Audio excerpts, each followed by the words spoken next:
यानी कि यहाँ पे जो ये केस है, this case relates with your section number 10 of Indian evidence act. और इसके बाद आई एम प्रिटी श्योर कि सेक्शन 10 में आपको कोई कंफ्यूजन नहीं रहेगा। हस्बैंड और वाइफ का लवर, ये तीन लोग पिक्चर में है, हस्बैंड, वाइफ और उसका लवर। एंड सब्सिक्वेंटली क्या हुआ कि वही शार्प शूटर ने उसके हस्बैंड को जान से मार दिया। जो रेलेवेंट फैक्ट है वो किससे रिलेट करता है?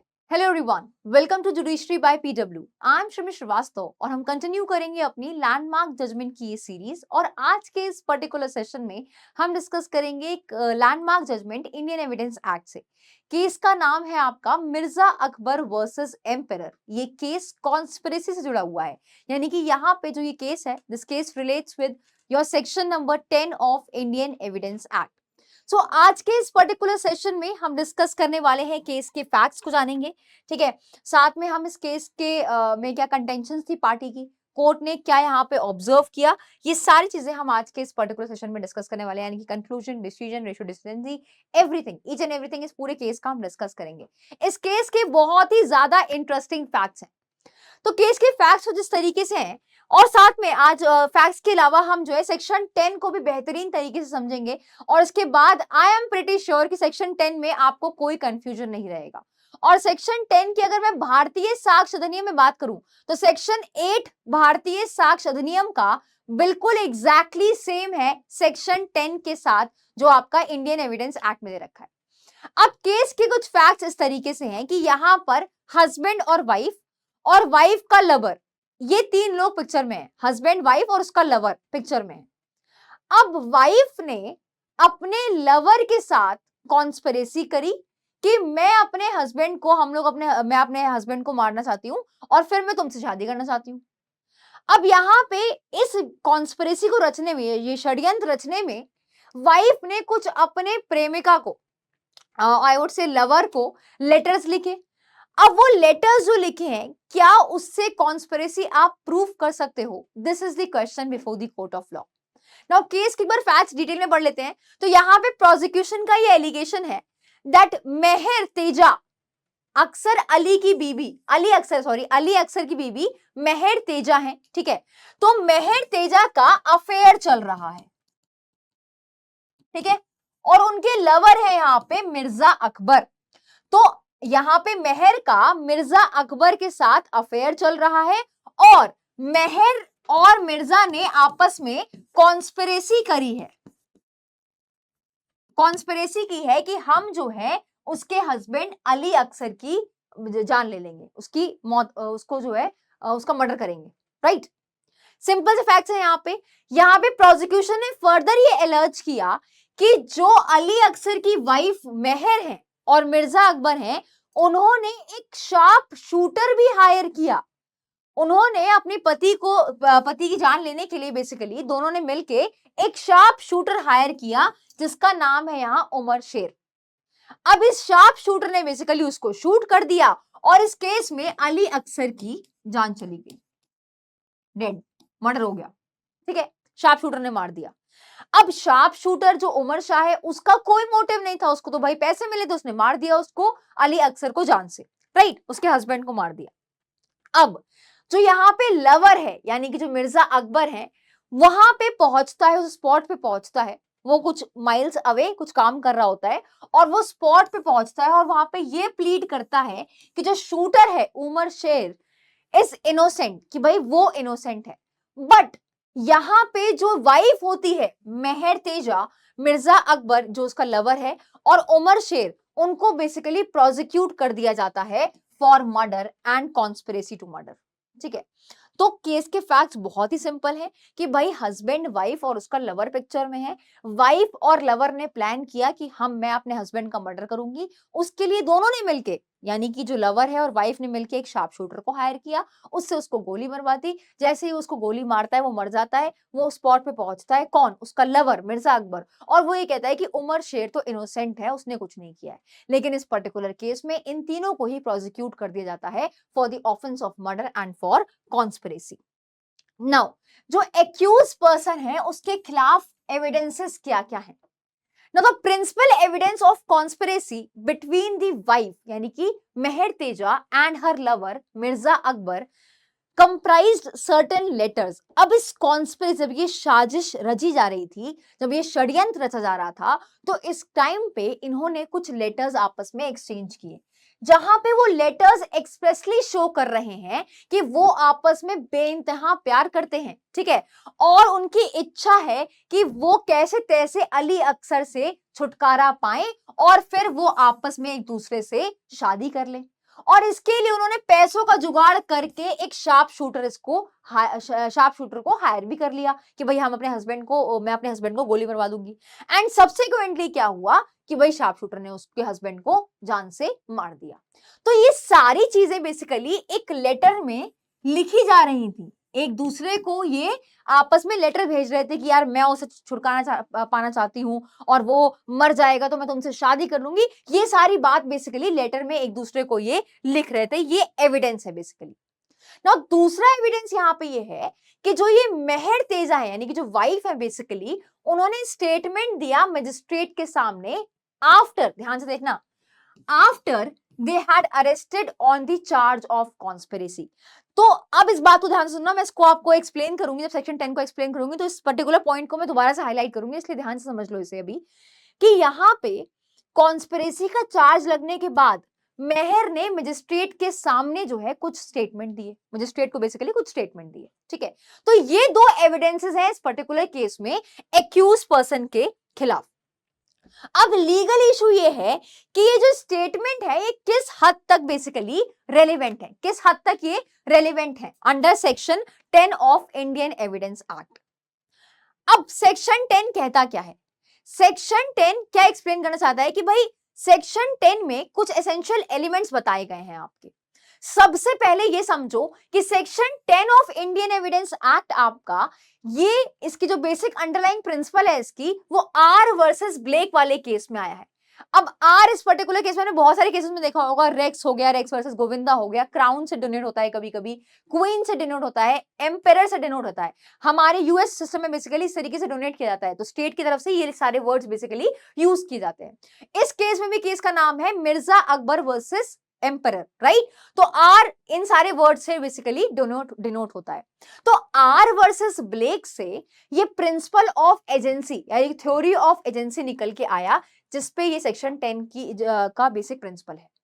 नाउ थ्योरी ऑफ एजेंसी का कहने का क्या मतलब है वो भी मैं आपको बताऊंगी। बेसिकली इसमें वाइकेरियस लायबिलिटी अराइज होती है, यानी कि अगर सर्वेंट ने कुछ किया है फिर भी मास्टर उसके लिए लायबल होगा।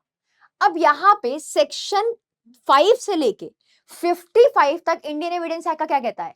रेलेवेंसी ऑफ फैक्ट की बात करता है, right. Now the question is कि सेक्शन 10 क्योंकि 5 से 55 में ही फॉल करता है, तो relevant fact is related to conspiracy under section 10 of Indian evidence act. तो सेक्शन 10 में रेलेवेंट फैक्ट क्या है? वो रेलेवेंट फैक्ट जो है सेक्शन 10 में वो बेसिकली रिलेट किससे करता है? कॉन्स्पिरेसी से करता है।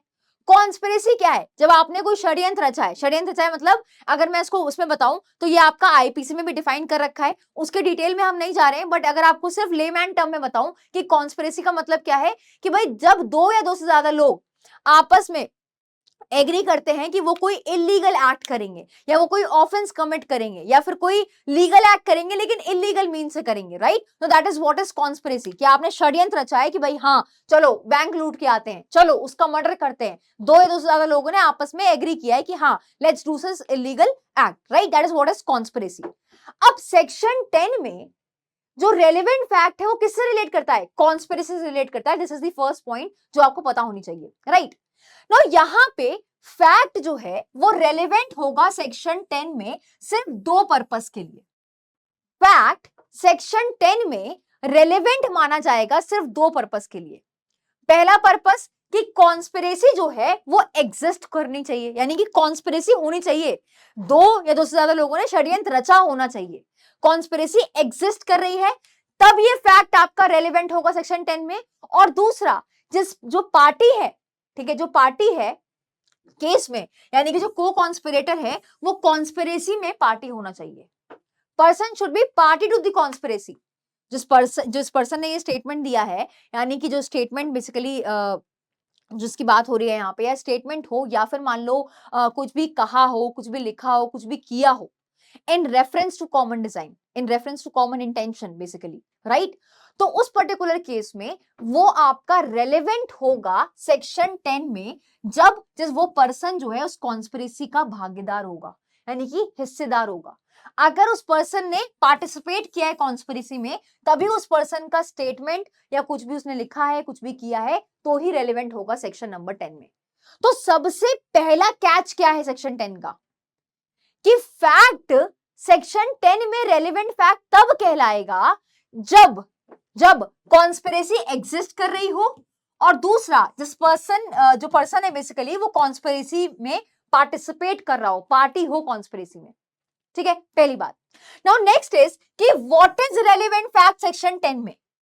सेक्शन 10 में एक फैक्ट रेलेवेंट फैक्ट होगा दो पर्पस के लिए, कि कॉन्स्पिरेसी एग्जिस्ट कर रही है और वो पर्सन पार्टी है कॉन्स्पिरेसी में। लेकिन सेक्शन 10 में रेलेवेंट फैक्ट क्या है, रेलेवेंट फैक्ट क्या है? तो यहां पे क्लियरली बताया कि कोई भी चीज अगर मान लो किसी ने कही है, किसी ने कुछ करा है, या फिर अगर रिटन है, anything said, anything done, anything written by such person. Section की लैंग्वेज अगर आप रेफर करेंगे तो वहां पे लिखा है बाय सच पर्सन, और ये सच पर्सन का मतलब क्या है? को कॉन्स्पिरेटर। तो अगर उस केस में अगर को कॉन्स्पिरेटर कुछ भी कहता है, कुछ भी लिखता है, या कुछ भी करता है in reference to common intention, तो वो आपका रेलेवेंट फैक्ट होगा under section 10 of Indian evidence act. ये बात है यहां पे। अब इस चीज को अगर हम अपने केस के फैक्ट से रिलेट करें, तो भाई anything said, anything done, anything written in reference to common intention, हमारे यहां हमारी केस में जो यहाँ पे वाइफ और जो लवर हैं वो आपस में एक्सचेंज कर रहे हैं, लेटर्स लिख रहे हैं, एनीथिंग रिटन, और वो कर रहे हैं in reference to common intention कि भाई हस्बैंड की जान लेनी है, राइट? अली अक्सर की हमें जान लेनी है, वाइफ को हस्बैंड की जान लेनी है। इसमें दोनों ने कॉन्स्पायर किया है और वो कॉन्स्पिरेसी एग्जिस्ट कर रही है, उसके बीच में यहाँ पे ये लेटर्स एक्सचेंज हो रहे हैं। तो anything said, done, written by such person, by co conspirator in reference to what? In reference to common intention. Common intention यहाँ पे क्या है? अली अक्सर की जान लेना। तो ये आपका रेलेवेंट फैक्ट माना जाएगा अंडर सेक्शन 10। नाउ ये स्टेटमेंट किसके स्टेटमेंट की बात हो रही है? ठीक है, ये स्टेटमेंट किसने दिया है? This statement has been given, anything done, said or written is done by whom? By such person, जो वर्ड यहां पे यूज किया गया है, जिसको हम बेसिकली को कॉन्स्पिरेटर कह रहे हैं। अब यहां पे एक, अगर आप थोड़ा सा और डेप्थ में जाओ सेक्शन के, तो एक चीज इंपॉर्टेंट है कि जो ये कॉमन इंटेंशन है ना, that common intention must exist.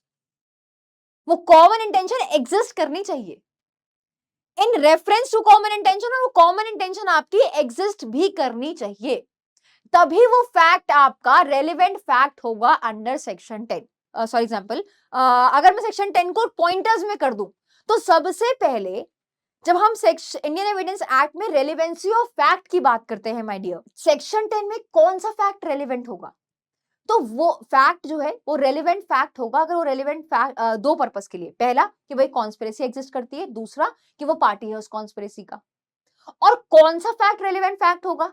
तो अगर कोई भी को कॉन्स्पिरेटर कुछ भी कहता है, करता है या फिर लिखता है in reference to common intention, तो वो आपका रेलेवेंट फैक्ट होगा। लेकिन कॉमन इंटेंशन एग्जिस्ट करनी चाहिए, common intention must exist. Such person को जहां पे भी रेफर किया है सेक्शन, मुझे पढ़ोगे आप क्लास के बाद, सेक्शन को पढ़ना एक बार।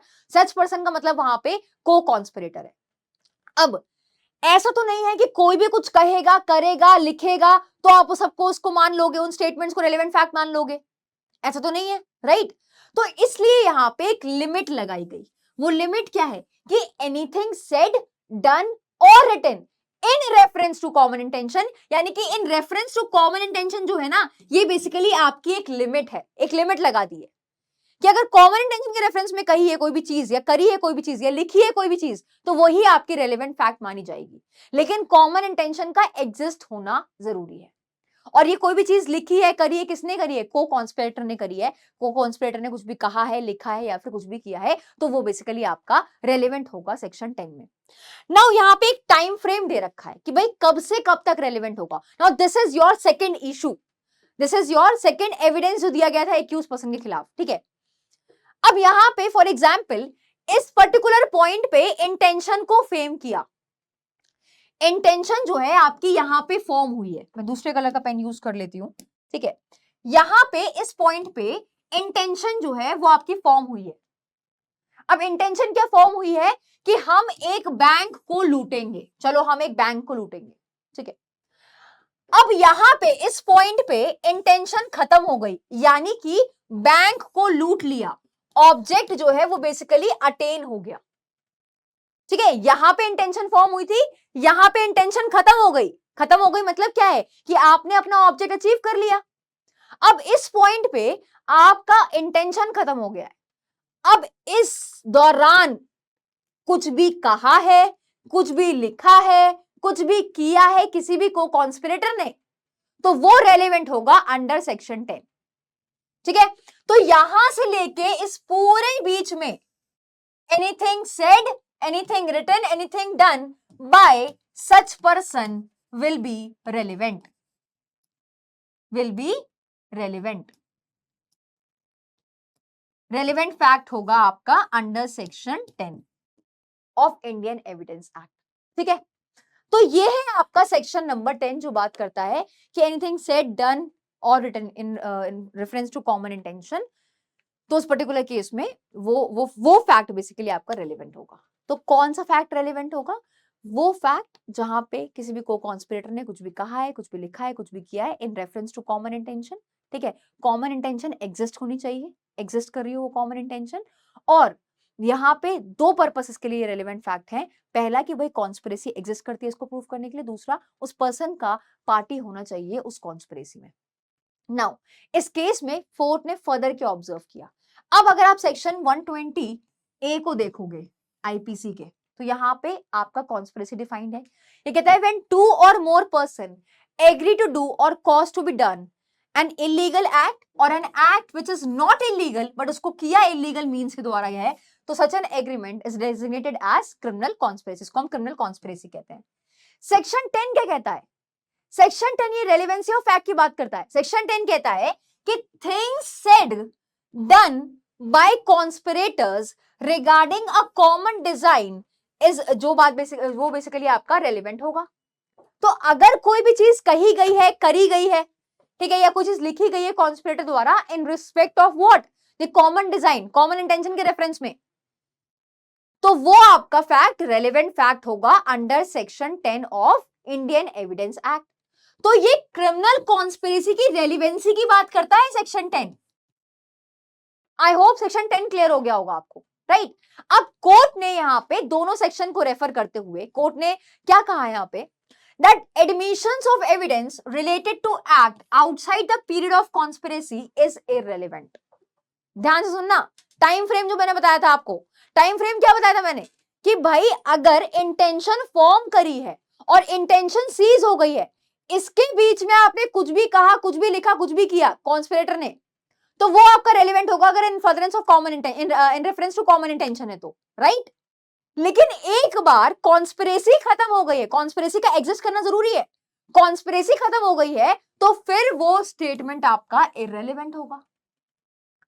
Now admissions of evidence related to acts outside the period of conspiracy, conspiracy खत्म हो गई है, वो टाइम पीरियड खत्म हो गया कॉन्स्पिरेसी का, उसके बाद आपने कुछ किया तो फिर वो इररेलेवेंट है भाई, फिर वो रेलेवेंट नहीं है सेक्शन 10 में, ठीक है।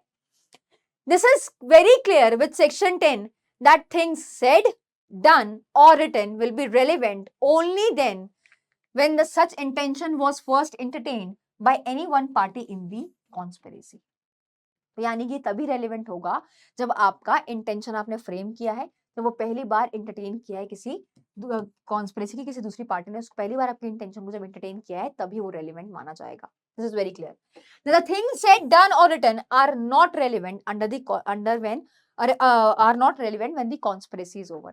तो मैंने आपको बताया ना, रेलेवेंट है सिर्फ दो पर्पस के लिए, वो पर्पस यहाँ पे लिखा हुआ है, ये दो पर्पस के लिए सेक्शन 10 में फैक्ट रेलेवेंट फैक्ट है। पहला कि भाई कॉन्स्पिरेसी एग्जिस्ट करती है, और दूसरा उस पार्टी का उस कॉन्स्पिरेसी में पार्टिसिपेट करना जरूरी है, माने that particular person is party to the conspiracy, right. और यही बात यहाँ पे लिखी हुई है दैट कोई भी चीज करी है या कुछ भी लिखा है, या कुछ भी कहा है विच आर नॉट रेलिवेंट, ये आपके रेलिवेंट नहीं होंगे जब कॉन्स्पिरेसी खत्म हो जाएगी। जब कॉन्स्पिरेसी ही खत्म हो जाएगी तो रेलिवेंट नहीं होंगे। क्लियर? नाउ कोर्ट का यहाँ पे डिसीजन क्या है इस पर्टिकुलर केस में? अब यहाँ पे सवाल क्या था कोर्ट के सामने कि भाई जो ये लेटर्स हैं क्या वो एडमिसिबल होंगे, मतलब जो लेटर्स हैं जिसमें इन्होंने आपस में कॉन्स्पिरेसी जो दर्शा रहा है इनकी, जो आपस में षड्यंत्र रच रहे थे लोग कि हाँ मुझे उससे छुटकारा पाना है, मैं तुमसे प्यार करती हूँ, मैं तुमसे शादी करना चाहती हूँ, अपने पति को मरवा देती हूँ, तो ये भी इन्होंने जो कन्वर्सेशन किया है लेटर्स में, क्या ये कॉन्स्पिरेसी प्रूव कर पाएंगे, यानी कि क्या वो रेलिवेंट होंगे सेक्शन 10 में? तो यहाँ पे कोर्ट ने क्या डिसाइड किया? It was held that the letter were relevant under section 10। वो जो लेटर्स है ना वो सेक्शन 10 में रेलिवेंट होंगे क्योंकि सेक्शन 10 में जो रिक्वायरमेंट्स दे रखी है वो फुलफिल हो रही है। यहां पे जब कॉन्स्पिरेसी एग्जिस्ट कर रही थी उसके बीच में कोई भी चीज लिख कर उन्होंने कम्युनिकेट करी है, आपस में लेटर्स लिखे हैं, राइट? तो वो जो लेटर्स हैं बेसिकली वो सेक्शन 10 में रेलिवेंट होंगे as the terms were only consistent with the conspiracy between the wife and the lover Mirza Akbar to procure the death of Ali Aksar, and they were written when the conspiracy was going on, when the conspiracy exists. तो जब conspiracy exist कर रही थी तब इनकी ये बातचीत चल रही थी चिट्ठियों द्वारा कि हाँ भाई अपने पति को मारवाना है एंड ऑल दैट, राइट? तो कॉन्स्पिरेसी तब चल रही थी and the purpose of attaining their object. और ये जो लेटर्स का आपस में एक्सचेंज किया है ना जो लवर और वाइफ ने, वो किस पर्पस के लिए लेटर्स एक्सचेंज किए हैं कि भाई हमें अपने ऑब्जेक्ट को अटेन करना है, यानी कि जो इंटेंशन फॉर्म करी है वो सीज नहीं हुई थी, वो चल रही थी इंटेंशन ना कि भाई उसके बारे में बात करते हैं, ऑब्जेक्ट अटेन नहीं हुआ था। तो इसके पहले अगर आपने कुछ भी कहा है कुछ भी किया है तो फिर वो आपका रेलिवेंट होगा सेक्शन 10 में। तो भाई लेटर्स को लेके जब क्वेश्चन उठा तो भाई कोर्ट ने कह दिया कि भाई रेलिवेंट है सेक्शन 10 में इंडियन एविडेंस एक्ट के। Now but the statement to the magistrate, अब ये बताओ कि जो स्टेटमेंट है जो मजिस्ट्रेट को उसने दिया जब उसको गिरफ्तार कर लिया गया था, उसके पास चार्ज लगा दिए गए थे कॉन्स्पिरेसी के, उसके बाद जो मजिस्ट्रेट को उसने स्टेटमेंट दिया क्या वो सेक्शन 10 में रेलेवेंट होगा? The answer is no, the answer is no. Why? Simple reasoning, conspiracy तो खत्म हो चुकी थी ना तब तक, हमने तो ऑब्जेक्ट अटेन कर लिया था, अली अक्सर को मरवा दिया था हमने, राइट? तो उस पर्टिकुलर केस में यहाँ पे जो स्टेटमेंट उसने मजिस्ट्रेट को दिया है वो आपके सेक्शन 10 में रेलेवेंट नहीं होंगे, सेक्शन 10 में रेलेवेंट नहीं होंगे as it was made after the object of conspiracy has already been attained and come to the end, क्योंकि भाई ऑलरेडी ऑब्जेक्ट तो अटेन हो ही गया था, मरवा तो दिया ही था अली अक्सर को, उसके बाद आपने कुछ कहा है कॉन्स्पिरेसी में, आपने कॉन्स्पिरेसी खत्म होने के बाद कुछ कहा है तो फिर वो आपका सेक्शन 10 में रेलेवेंट नहीं होगा। तो ऐसा यहाँ पे कोर्ट ने कहा कि भाई लेटर आपका वो रेलेवेंट होगा सेक्शन 10 में but not the statement given to the magistrate, right? And this was the question before the court, यही क्वेश्चन था कि भाई कौन से फैक्ट्स आपके रेलेवेंट होंगे इस केस में अंडर सेक्शन 10, राइट, जो कॉन्स्पिरेसी से रिलेटेड है। नाउ कंक्लूजन में यहाँ पे कोर्ट ने क्या कहा that in the judgment the word common design signifies common intention existing when the thing was said, done or written by one of them। ठीक है, तो मैंने क्या बताया था कि ऐसा नहीं कि आप कुछ भी कह रहे हो, कुछ भी लिख रहे हो, कुछ भी कर रहे हो वो सब रेलिवेंट होगा सेक्शन 10 में, नहीं, उसकी एक लिमिट लगा दी कि in reference to common intention, कुछ भी कहा है, कुछ भी किया है, कुछ भी लिखा है वो रेलिवेंट होगा, किसी भी कॉन्स्पिरेटर ने कुछ भी कहा है, कुछ भी लिखा है, कुछ भी किया है तो ही वो रेलिवेंट होगा अगर वो किसके रेफरेंस में, कॉमन इंटेंशन के रेफरेंस में। तो यहाँ पे कोर्ट ने कंक्लूजन में क्या कहा कि कॉमन डिजाइन जो है वो बेसिकली सिग्निफाई करता है आपका कॉमन इंटेंशन, कि भाई जब कॉमन इंटेंशन आपका एग्जिस्ट कर रहा हो, मैंने दोबारा बता रही हूं मैं, ये कॉमन इंटेंशन का एग्जिस्ट करना जरूरी है, signifies a common intention existing when the things was said, done or written by one of them. Now things said, done or written while the conspiracy was on the foot are relevant as evidence of common intention once the reasonable ground has been shown to believe it exists। जब ये एक बार हो जाता है कि भाई हाँ reasonable ground है कि भाई कॉमन इंटेंशन एग्जिस्ट करता है तो उस पर्टिकुलर केस में रेलिवेंट ये फैक्ट जो है आपका बेसिकली रेलिवेंट माना जाता है under section 10। Clear? But it would be very difficult matter to hold any narrative or statement or confession made to third party after the common intention or conspiracy was no longer operating and had ceased to exist is admissible against the third party। तो यहाँ पे कहता है कि जब conspiracy खत्म हो गई है जब कॉमन इंटेंशन एग्जिस्ट नहीं कर रहा है तो फिर अगर आप कुछ भी कहते हो करते हो तो फिर वो आपका रेलिवेंट नहीं होगा under section 10 of Indian evidence act, right? So this was the case, I hope you have understood it well. I hope आपको सेक्शन 10 इंडियन एविडेंस एक्ट का बहुत ही बेहतरीन तरीके से समझ में आया होगा। So this was all, see you in the next session. If any doubt, you can ask me in the comment box, and if everything is very clear and crystal, do comment all set. So see you in the next class. Till then, take care. Bye bye. Signing off. Thank you.